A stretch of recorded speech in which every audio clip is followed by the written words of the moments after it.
சீமெந்து தொழிற்சாலையை வந்து நாங்கள் பார்வையிட்டோம். கௌரவ நிதி அமைச்சர் பிரதி அமைச்சர் வந்திருந்தார். நாங்கள் இந்த இதில் சுமார் இந்த காங்கேசந்துறை ஃபேக்ட்ரி 90ஆம் ஆண்டு இயங்கவே இல்லை. இதில் வந்து கிட்டத்தட்ட 358 ஏக்கர் நிலம் இருக்கின்றது. இதை நாங்கள் ஒரு முதலீட்டு வலயமாக மாற்ற இருக்கின்றோம். அதற்கான நடவடிக்கைகள் எடுத்துக்கொண்டிருக்கின்றோம். உதாரணமாக இப்போ காணியை வந்து ஃபுல்லாக நாங்கள் பிஐயிடம் ஹேண்ட் ஓவர் பண்ண போகிறோம், கையளிக்க போகிறோம்.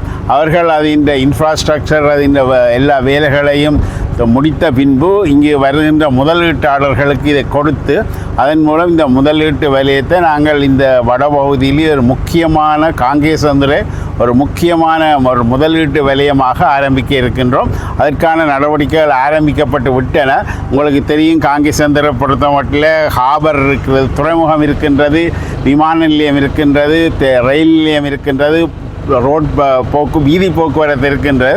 எனவே இந்த இடத்துல இது ஒரு மிக பொருத்தமான இடமாக இருக்கிறபடியாலும் முன்பு மிகவும் சிமெண்ட் தொழிற்சாலை மிகவும் திறமையாக இயங்கின இடத்துல நாங்கள் இப்படி ஒரு ஃபேக்ட்ரியை போடுறது இங்கே இருக்கிற மக்களுக்கு வேலை வாய்ப்பை கொடுக்கலாம். அதோட முதலீட்டாளர்கள் கவர்ந்து அவர்கள் மூலம் இந்த இடத்தை நாங்கள் அபிவிருத்தி செய்வதுதான் நமது அரசாங்கத்தின் ஒரு முக்கிய நோக்கமாக இருக்கின்றது.